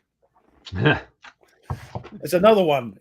He's got everything under the sun. Yeah, I don't think I'd ever have him do this because he has way too many games for me to even get. Something I've even heard of. Is it would it be considered Roman? No. No, not Roman.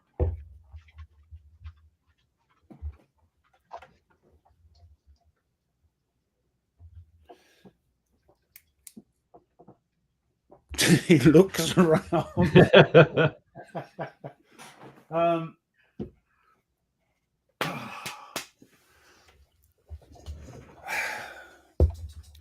Is it a GMT game? No. Blimey, it's going to be some obscure thing, isn't it? Well, I was going to ask something, but now I know it's not that. So because of the I've timing. killed it for you. Yep. You have to wait. Your mother's out. Well, that actually cuts out a lot of games if you think about it, considering GMT catalog. So yeah, yeah, we've narrowed it down to probably maybe even earlier than 1600 year span. Yeah. So, could it? I'm talking sort of medieval time, but is there many games in that time? I don't know. That's why I was looking around and thinking, is it Men of Iron, or is it that sort of Middle Ages? Yeah, thanks. Yeah, that's what I thought. Yeah, he's laughing. I'll be sleeved there. Yeah. All I have are GMT games over here. Like my GMT collection's like right here, and all my other stuff's in the other room. High expectations, Tony. Just try another game manufacturer, maybe. Is it an MMP game? Nope. I didn't think so because they don't have too much early stuff. They have mainly World War II and the Japanese games, but yeah. They did have the War of the Roses stuff too. So I kind of got to know. I have an idea of where I might go after this. Yes, there actually are quite a few. At least Japan. I don't know about China so much, but there are quite a few on Imperial Japan. Yeah, I can't think of a lot in China. No, there's not a lot of pre-Second World War stuff. You mean, or just before sort of 30s? Thomas. Getting very specific there. Right. Yeah. Is it a Legion War game? No. Oh, flipping heck. Okay. Mind you, it might be a blooming oldie. You stop. Oh, Tweezers jumped in. The blue tweed. Hi, Tweez. Okay. Did this take place on the European continent? Yes. Okay. Well, that helps a little bit. Does it? It may help you. I haven't got a clue. You were on the... Well, no, you're not on the continent. So you're actually... Oh, no, we're not on the continent. You see, Yeah. we're not Europe. We're not part of Europe. It's technically part of the continent. Oh. No, don't go by with it. Mitch is tricky like that. He said that just to throw us off. So not Napoleonics, because it's pre-1700. Yeah. No, pre-1600. I said, is it 17th century, didn't I? So, Yeah. but it's not Roman. Nope. Are there any games set in the sort of 12th century? 13th, 14th century? Yeah. No worries. I probably missed it too. So yeah, this is getting very foggy for me now. Very sort of iffy, black and white now. It's not black and white. It's not color. I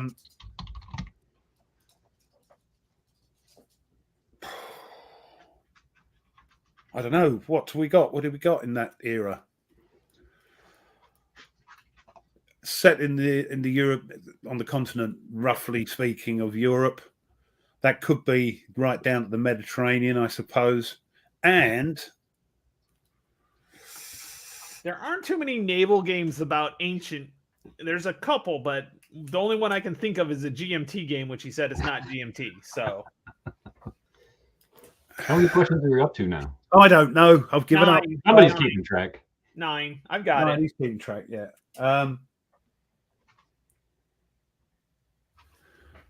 Yep.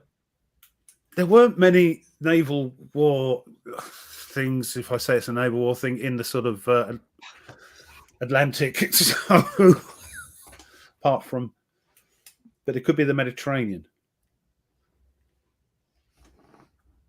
Is it a naval war? It is not. Would it be considered? Is it a block game? Nope. Okay. That took out a bunch of them. So, like, I was thinking you would probably call this one possibly Hammer of the Scots. So, yeah, I would have been a really good choice considering what I'm wearing. yes. That's done football-y thing. Not but it's a that's big rugby. oval football. It's a proper football. It's a game where you use your foot to kick a ball. That's why it's called football.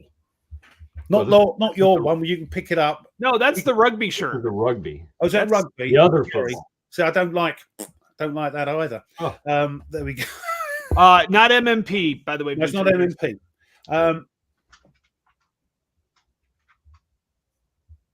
I forgot what I was going to say there. What else you found out? Block game. I asked if it was a block game. Yeah, it's a block game. No, is this game not GMT? Not GMT. That's funny. Yeah. Banish the Scots, or was it snakes? Right. Yeah, either. They're kicking him out of Ireland, so probably. See, I can't think of anything else now. The O's are out. You know, I don't care what you're wearing. Is it? I wonder if it's an old game, an old company. Would he be that dastardly? No. So, oh, crikey. I haven't got a clue, Tony. Give us a help. I haven't got a clue. It's in that era where I don't know a lot. What is it? Yeah, we said Roman. It's not Roman. No. What do we got after that? Well, go before that. Before Roman? Yeah. Well, Alexander and all that nonsense. Yeah. But they're all GMT games, aren't they? Yeah, that's the only problem. I can't think of any game from that. What? Most of his action was not on the continent. Oh no, yeah, to be sure, but I ain't got a clue. Help us out. Greece. Is it on the British Isles? Does it take place on the British Isles? Okay. So it's on the British Isles. Thank you. Again, I know that's on the British Isles is that bloody coin game. But that's a GMT game. I So know. And it's also Roman. Technically. Post-Roman, I guess. Yeah, oh, Pendragon. Just barely post. Yeah. So, oh god. Oh, here you go, Ruff. Ask this. What's that? I was going to say, yeah, is it an older game? Is the publisher still in business? They are, as far as I know. So that's not GMT. It's not Legion. No, that's not early enough. Yeah, I know we don't. No, I don't. This is it. I don't know early British history very well. Well, you had too many years of it. Like we've got 2,000. How can somebody remember 2,000 years of history? Come on, it's a lot. Trying to think of makers that I haven't.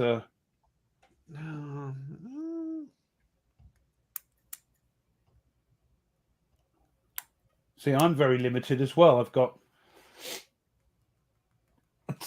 whole shelves of GMT. We're up to 12, by the way. Just are we? So people know. Yep, we're doing pretty good actually. For the King's War was that Clash of Arms? I don't remember that. There are so many games on 1066. Yeah, but I can't think of any who publishes them. Well, at least you can always ask if that has to do with that. I think is it set during the normal conquests? It is. Right. There's the only one I know of is the All or Nothing one, which is a card game of something wet for your sons or something. I can't remember what it's called. I don't know. Ask this one just to see. No, it's not mine. It's your turn. Oh, is it Kingmaker? Nope. Okay. But that is sorry, Stigler. What? It is a great game. I want to play that, but that's definitely a multiplayer. Well, it's a great experience. I don't know if it's a great game. It's fun to play.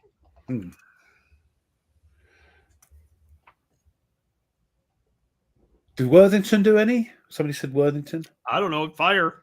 It's worth asking. Yeah, I've got to get a publisher. Did Worthington Publishing publish? No. He says no. Is it in Academy Games? I like saying no. No. I know you do. Is it? Tony, ask him again. I asked him if it was Academy Games. He said no.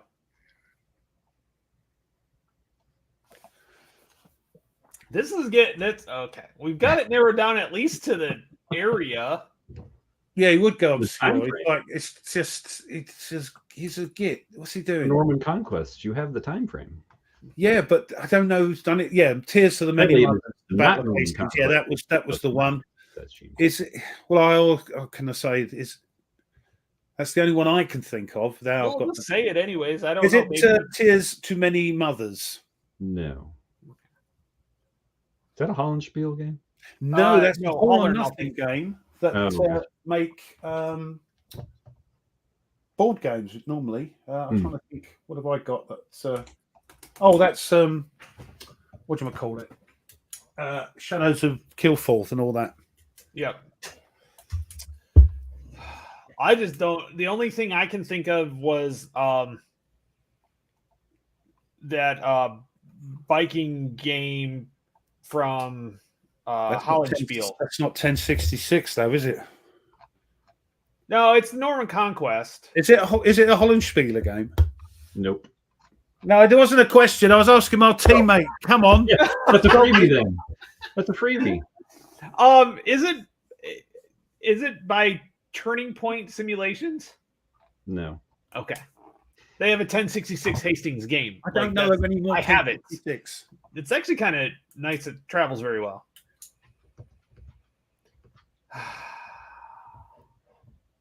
The fact that it's not GMT is throwing me off. Yeah, because that's everybody owns tons of GMT games. If I'd done a GMT game, it would have been Norman Conquest. Yeah, exactly. That's why I keep going back to that one. Yeah. I know it's not. I don't know any other companies that do Norman Conquest. Yeah, we might well do. Yeah. Okay, you got to give us a hint. Like, figure out a hint to give us because we're, this is taking us a half an hour to get. We're stuck. Thanks to you for picking this obscure. I bet when he tells us, we're going, oh, jeez. How detailed do you want the clue to be? Just, I don't know. Would it help us if you said I can tell you the company that makes it since you've been okay, fire away with that one. What's that? Revolution Games. It's Revolution? Oh. I know. I have a lot of their stuff. I'm trying to think. It's 1066 Hastings. Or is it Hastings? 1066. I'm cheating. I don't care. I know what it is. I just can't remember the title. Yeah, I only accept full correct answers. That's exactly why I'm cheating. Spelled correctly and pronounced correctly. Correct. It's Hastings. There's Hastings. There's no voting going on at the moment. I figured I'd pick an appropriate game for today. Yes. I knew that's where I was going. It's just there's only like a few of them. I almost laughed when Ruff started his history. I'm like, well, there you go. Yeah, I'm just thick. That's what it is. Yeah, this is one of their older games because it's like at the bottom of their list. 2014. Not that old. That's old. Well, considering their Washington's Crossing came out before that one. Kells, Gazala, Oregon. Just give us the name, Tone. I'm trying to get it. I'm finding it. It's like I must have passed it over. Nope, that's Patton's. That's Königsberg. Longstreet. It's null and void if it's not made anymore. Ha.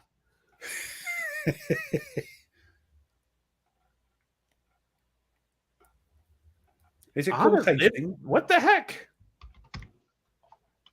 I do not see it on here. They take it off their site? I'm just chopping these out. They got in the chat here. Invasion 1066. Hastings. Yeah? Yeah, Invasion 1066. Well done, that man. Thank you. He stumped us. Let's go. I'm going to go to the store and see if it's in the store. That's Mike again. No, wasn't it? Was a little further up. Yeah, it was. I think it was Mike. Yeah. Is it not there then? We got one more page to look here. Yeah, they don't have it anymore. Huh. Well, there was no rule about it being in print. No. Yeah, matter of fact, they did pre-Civil War, and that the only one is that one. So I knew they had one. It's a fun little game. So, and the Stamford Bridge one too is also fun. Although I'm very much not on there. The Stanford, that whole series isn't on there here anymore. Yeah. Oh. Well, I'm very much looking forward to the Norman Conquest. I play tested the Hastings and the Stamford Bridge scenario in there, and those are fun. So, well, it's a fun system anyway, isn't it? It's we love that. It's one of our favorites, isn't it, Tony? Yes, yeah, we had fun with thanks everyone. No, thanks for your help because I was struggling. Yeah, I was like, okay, that's because as soon as you said not GMT game, but what was the final question count is what everybody wants to know. Oh, it was like 462 or something like that. Yeah, just that's nothing to see here. Move along, please. Yeah, right. Yes. We're playing the Hastings battle, Braxton. Oh. You're playing that one, are you? Yep. You can't. Good. You can't get it anymore. Oh no! I'm sorry. I'm playing the Hastings scenario out. Oh, you're playing the Men of Iron, the new one. Yeah. One. Right. Yep. Since Ralph got his proof coffee. Oh, did he? That'll be nice because I'm looking forward to that one because we're gonna have to knock that one out rough as soon as we get it. So how many did it not take us? 18? I would honestly say it was. I've kind of lost track of counting, but it was around 17, 18. After he took his shoes off, he lost count. Yeah. I teach social studies, not math. There's maths. Hang our heads in shame. Yes. Every once in a while, it goes like this. Yeah, it's true. And it was the first thing. Yeah, and I didn't think for a moment that somebody would pick an out of print game on that subject. I just it didn't cross my little mind. But there we go. I'll know next time. Now we know how these sneaky developers' mind and designer minds work. Yeah, it has to be appropriate. Although yeah, I didn't realize it was it was like probably 2021, something like that. Yeah, so. Yeah. It's a shame that it's out of print. It's a neat little game. Who knows? Maybe playable in an hour, Tony. Yeah. There's actually a lot of those. A lot of Revolution games. There's a lot of them that are playable in that. They're smaller. In that smaller game, smaller hours type thing. So it's kind of hard to talk about a game, and I'm not going to steal Jester's thunder because that's just that's his subject. Yeah. Or we could do it now, and then he can have a rant because we haven't had one of them for a while. There you go. I've appreciated the not rant, so let's not go there. Let's not go there. I haven't had to cringe. I think a lot of people have been pleased that it's a rantless place at the moment. So that when he's back as well, he's not unless somebody triggers him. Yeah, the trap. Which these cheeky people are likely to do. Yeah. So, Mitch, what have you? I mean, obviously, been working on the next War Poland tournament scenario, which now it's on the. I'm assuming it's on the tweaking phase right now to kind of tweak it. What else have you been working on? Because I can't let you go without talking about what you've been working on. No, I appreciate that. So Taiwan Second Edition is getting ready to go to play test.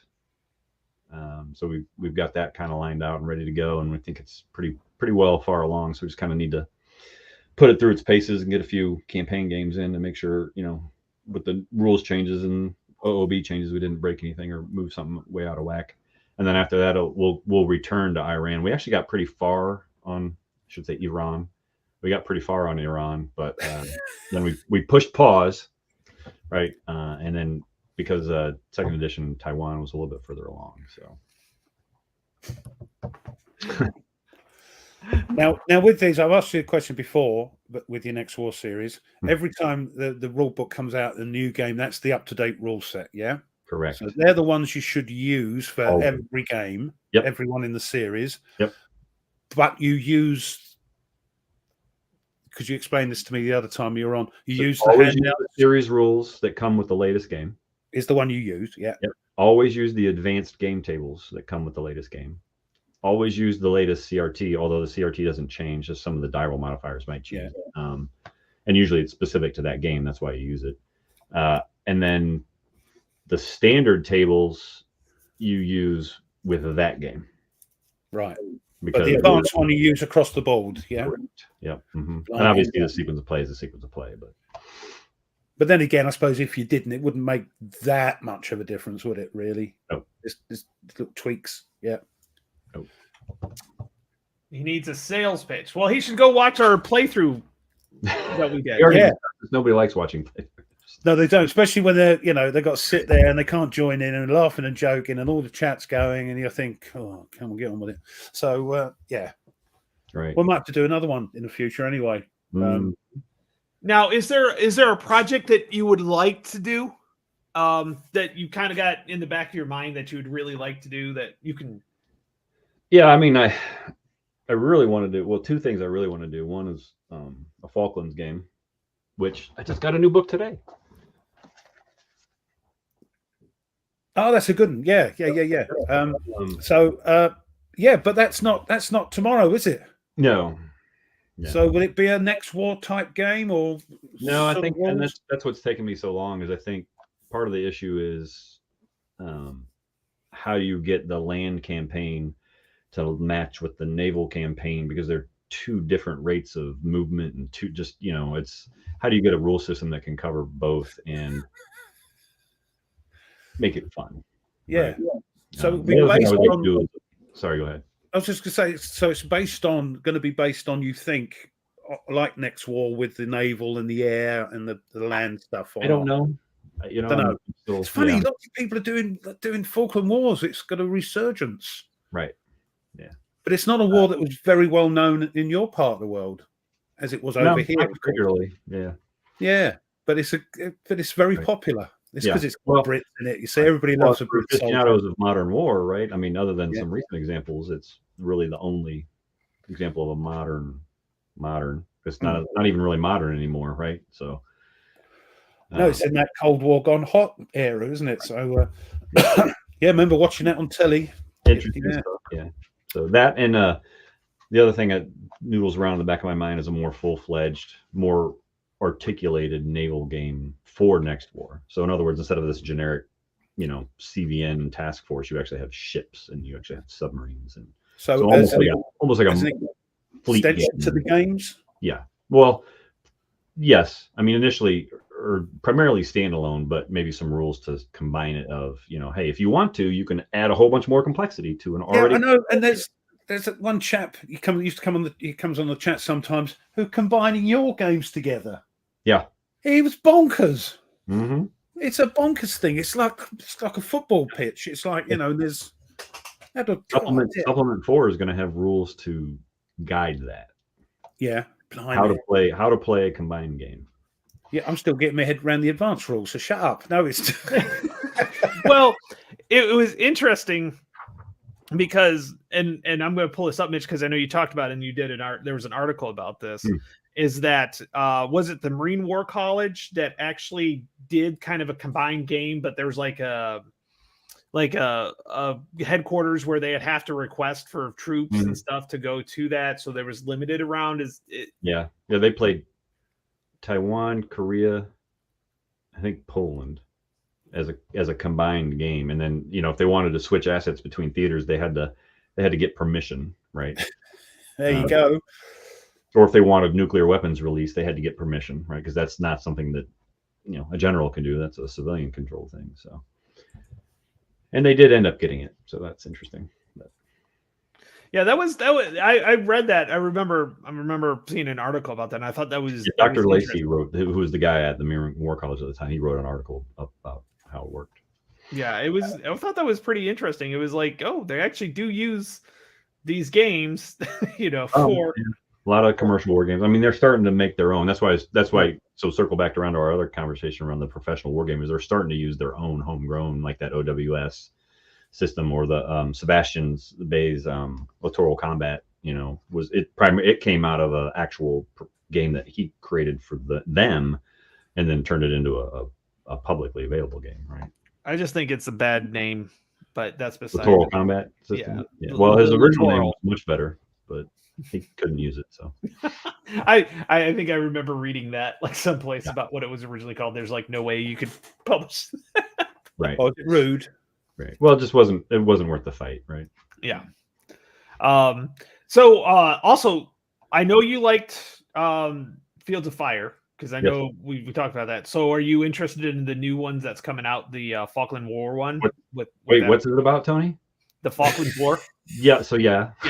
Well, I think it's interesting because they've also chosen Afghanistan as one of them, which is kind of out of the box for right now. It's Ben is not nothing to do with it now, is he? He's no. let it out. I think this is fan made. I think it was actually made by a fan, and then they said, hey, you know what, this is pretty good stuff, let's turn it into a product, right?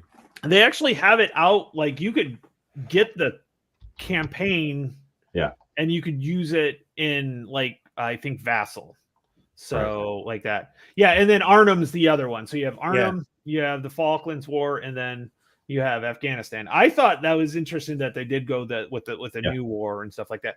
Oh yeah, so it's going to be Next War Global Naval Combat. That's perfect. That's a perfect game. Nordic, make sure you copyright that. Yeah.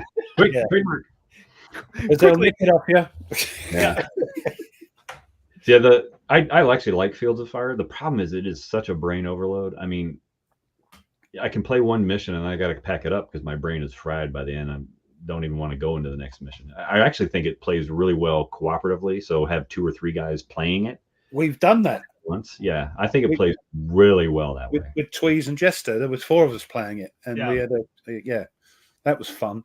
That was fun. That actually got me wanting to play it more, and that's when I was like, you know what? Hardly anybody's done any of the Korea version, and I'll tell you what, that first mission for Korea it's a bitch. It was, and fortunately, the way I read it, like certain levels had to be cleared, and I'm like, somebody put, hey, read this again because it's not through, it's an and.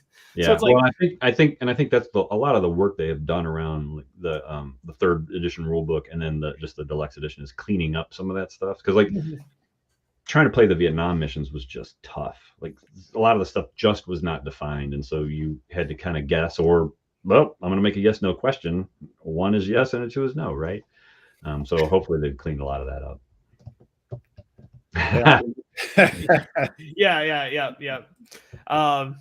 I think they're working on a BCS game for Market Garden. I thought BCS is kind of really taken off for MMP, and honestly, I've enjoyed it. Like we played it, Mitch. You and me played it. Now they're on their 2nd level rules. We were like 1.2 when we played it, so I'd probably have to relook at it because I've heard they've actually cleaned up the rules pretty well. I think when it first came out, I think Kev was one of them that said the rules just need.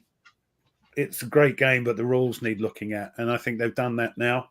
It's one that I'm quite interested over the game, but they're bloody expensive, aren't they?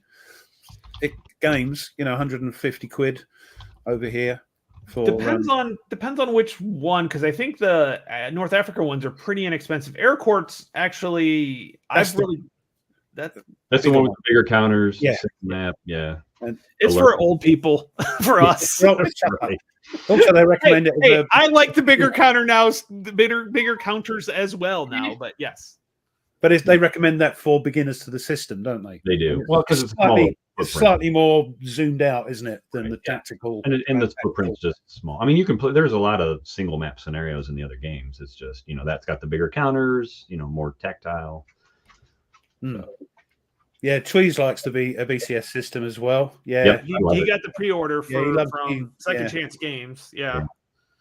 I think it's one of the very few games. I mean, a lot of people talk about not that I necessarily subscribe to the theory, but who am I when I'm playing a game? It's one of the very few that actually, in my opinion, when you're running that formation, you feel like you're actually in command of that formation because you have to deal with what that formation has to deal with and nothing else at that time, right? And so I think it does a really, really good job of that. And in my opinion, it abstracts out a lot of the things that you shouldn't have to worry about. Yeah, I remember that was the one thing I remembered. Like it's got supply, but it's not. Hold on, I'm just going to shut the back door. The cat's in. It's freezing. Hold. Yeah. It's not accounting supply. It's it's not OCS supply, which is honestly. It's very much more abstracted, and it works, right? And you still have to maintain a good supply line, right? And there are bad things that happen. So the blob feature, right? so I think a lot of people overthink it, Yeah, it was one of those. And what was really kind of fun is it was actually a good play by email because that's what we did. Yeah. Because you only activate one formation at a time. I mean, unless you're using some of the optional activations and. Generally speaking, the non-active player isn't making a whole lot of decisions. So you just run your formation, you just turn the file over, you're done. Yeah. Retreats are almost always obvious. So you just retreat it. And if you want to adjust it on your play, you do it, right? Yeah, exactly. Well, I thought it was funny because I was at school one time and I had a study hall and I was, going through the file that you sent me and I'm like, click, click, click, click, click, click, click, click, click, like just going through it. And my student looks at me, he's like, what are you doing, Mr.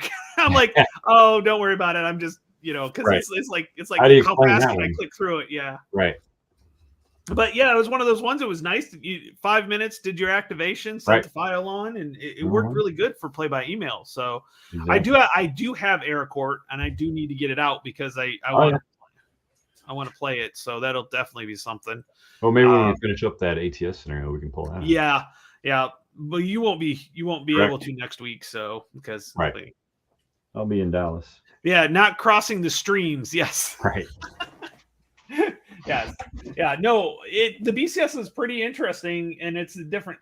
But what I also like about it is you use combined operations. So, you're combining the artillery or armor and infantry. If you get all three of them, great. But, it worked really well and that made sense. So, right.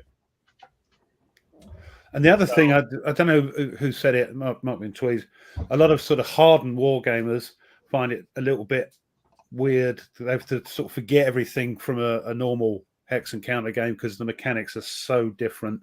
Which is what I'm thinking. Cool, I like the sound of that. And the terminology, right? I mean, yes, I don't think very they did terminology like crossing the streams. Yes, there's some cultural reference in there, but you probably could have chosen something different, right? But what does that mean? I mean, once you understand it, it makes sense. But I suppose just to make it different from every other, maybe. Right. But I think that almost that turned a lot of people off and made it harder for people to learn when really it's not that complex, right? But because they didn't use common terminology. But I think that was also maybe deliberate on Dean's part of like, I'm doing something new. I'm going to make new terms so that you have to think about it, right? Yeah, and you don't confuse it with anything else. Right. I get that. Yeah. Hey, Bob.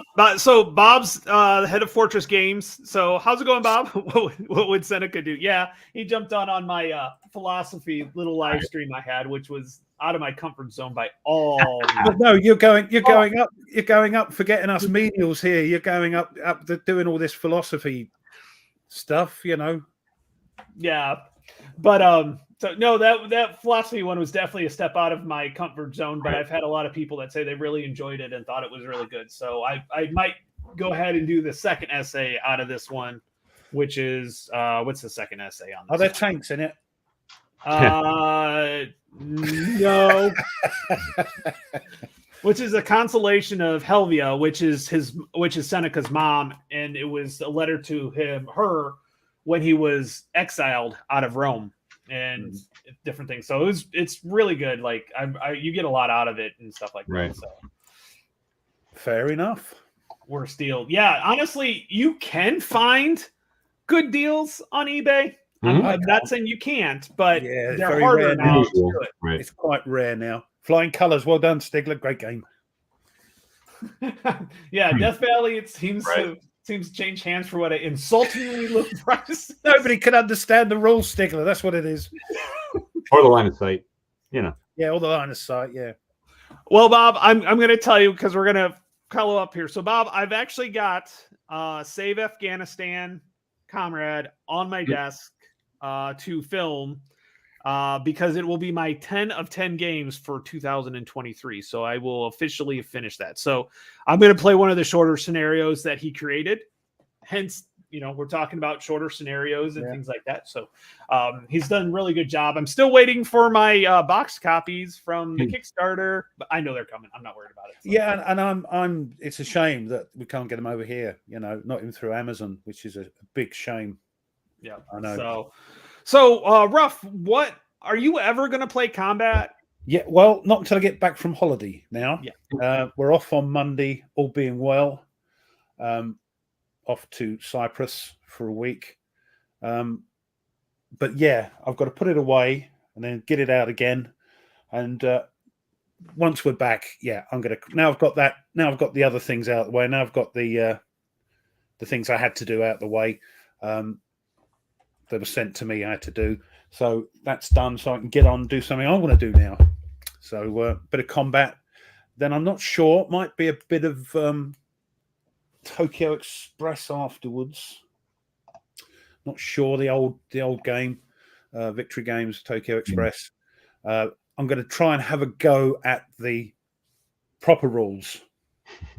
So that's 60 odd pages. But with hidden stuff, because I was going to do Carrier, written by the same chap, Pacific, his new one, and then I thought, no, I'll do the old Carrier.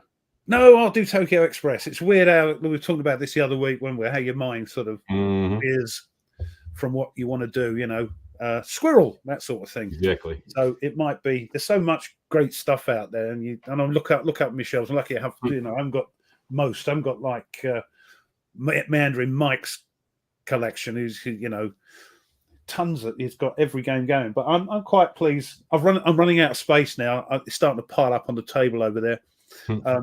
So yeah, we'll try and get some stuff down. Also, you doing blooming Panzer Grenadier, Tony. I'm going to take the rules for that again just to refresh me. I might take the 4th edition rules for that on holiday to read. If it's still there, evidently it's 90 degrees over there. So wonderful. It's freezing here. So get a bit of sun, bit of reading, Yeah, that's about it. Well, it's when I come back now. I'm going to crack on, get some stuff on the channel. Yeah, you need a holiday. It's been a while. The last holiday you were on was Tweez's wedding, and so it's been a while since you've actually had a good week to decompress. So maybe that'll help you. Yeah. No, that was it. Monday. That was only that was a long weekend. We made a long weekend of that. That was nice. Yeah, but yeah, that was the last one. That seemed like ages ago. But yeah. So next door squirrel. Yeah, that's right. Yeah. So Mitch, what are you guys planning on playing over the next what are you playing? You're going to a convention this week, so yeah, that'll be a bunch of different games. So we're going to finish up this scenario. So this is the tournament scenario that we were talking about, and I'm not sure actually what's going on in that, but we might do Valley of Tears next since it just came, right? Yeah. Otherwise, we're not quite sure what to put on there. So, it's always a negotiation. Like Ruff said, it's what was the last game that everybody got? Well, let's play that, and then by the time you have to get it up, something else has come in. So terrible. They got to. You guys have got to stop making games. It's just doing my head in. All right, you know. So there's something to that. So okay. So let's kind of wrap it up here. So Mitch, thank you for coming on. Really appreciate it, and I really enjoyed the design discussion that we had. That was really good. I really enjoyed that. That was some good talk on that, and maybe we can get some designers to do some more shorter scenarios eventually that are not always historically. I think that'd be kind of interesting to see. But most people buy these games for the historicity, right? So it's kind of hard to do that. But I would think it would be fun to play a game where, hey, it's two sides, they're even. They were historically maybe never met, but maybe this could be a what if, what if scenarios. Normally tactical games can have these shorter, smaller, maybe they're all ahistorical really, because who knows what went on at that squad level, or even that man-to-man level, like in combat, who knows. But when you come out and zoom out a bit, So hopefully I will get the video edited that me and Mitch did a couple weeks ago. So I'll get that out on both my channel and the ATSFE channel. Hopefully I'll release that on Thursday. That's my goal, is to have it edited and released on Thursday. Same time, both channels. But hopefully maybe I'll do a live stream of the Save Afghanistan Comrade, Bob's game for Fortress Games. So do that live. I think Thomas wants me to do that so he can jump in and give me all the history of that. So with that, I almost forgot, Tony. Oh, War Room Survivors Club. Yes. I get that a hash mark on the sleeve now. Oh yeah, we're making the hash marks. Yep. So, but I want to thank everybody. Thank the chat. Thanks everyone. Great. So thanks for that, and hope to see you next time. Next week, Jester's channel. Ruff won't be here. Maybe he'll be. I don't know. We'll see. He may be here. He may not be here unless he gets corrected by his wife in the last minute again that you're leaving again later. But that's beside the point. It'll be on Jester's channel, and we're going to talk about war games, short war games, or games that you can finish in an hour. So with that, I'll see everybody later. Have a great day. Thanks, Ruff. Thanks, Mitch. And thanks everyone. Thanks, Mitch, as always. Thanks, chat. We love you, and there's nothing you can do about it. Remember that. See you later. See you later, guys and girls.